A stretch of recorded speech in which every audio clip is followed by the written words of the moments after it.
let's talk about the least used, least appreciated attack in the entire game of Monster Hunter Rise. When you look at the bow, it's pretty powerful. Most people will agree with that assessment, from speedrunners to casuals. Some even going so far as to say that bow is easy mode. Now, that's not really fair to bow users, because it takes a lot of practice to learn how to aim and dodge and all that stuff. But even for those who have seemingly mastered the bow as a weapon, most of them only use a very small subset of the features that it has. This is largely due to the tendency for players to unquestioningly follow a meta and to not explore their weapon's full potential. Today, we're going to explore one major aspect of the bow that is barely understood, even by the so-called masters: the Dragon Piercer shot. And when we're done, you will likely have a few good reasons to incorporate it into your gameplay. First of all, Dragon Piercer is used by pressing X+A. You'll go into a crouch and have limited time to adjust your aim. The animation is long and you can't cancel it. That's really the only downside, and it's enough to scare off a lot of people from using it. That, and if you don't understand how the shot works, you're going to get really bad damage from it, which, to be fair, is true for pretty much any attack in the game. So let's take a look at the details. First of all, you have to charge this thing up. Your charge level affects the damage of this shot, and there are 4 charge levels to it. You charge it the same way you charge your regular shots.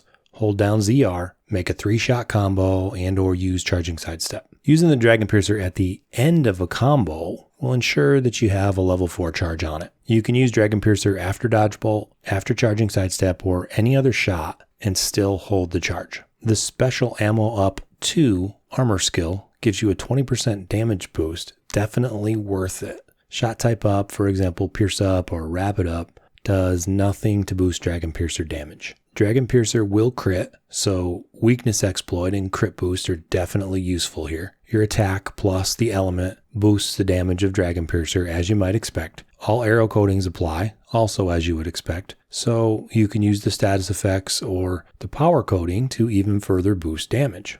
Close range coating will also boost your damage, and here's the cool part.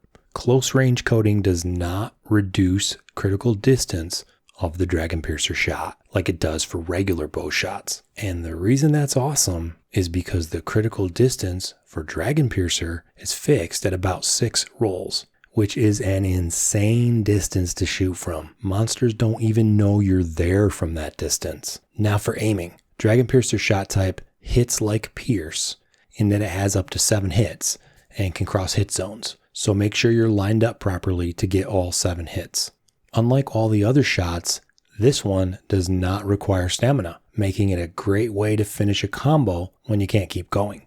And if all that wasn't enough, there's one more crazy thing about Dragon Piercer. It cuts tails. This is not a myth. This is a fact, an arrow shot type that does cutting damage. Now, the biggest reason you'll hear for why people don't use Dragon Piercer is that the DPS, the damage per second for the shot type, is worse than a power shot combo. In theory, practicing on the dummy, this might be true, but you and I both know the game isn't played in the training area.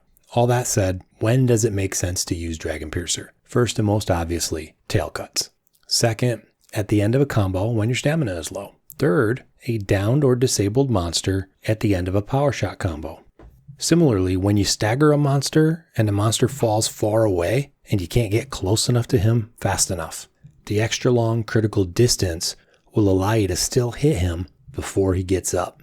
Likewise, another good time to use it is anytime the monster is out of range of your other shot types. Now, this shot type also works well when the monster hasn't seen you yet and is an excellent choice for waking the sleeping monster. And finally, the best time to use the Dragon Piercer shot is whenever you want, because there's no best way to play this game. So I hope you learned a little something about Dragon Piercer, and use it or not, it's up to you.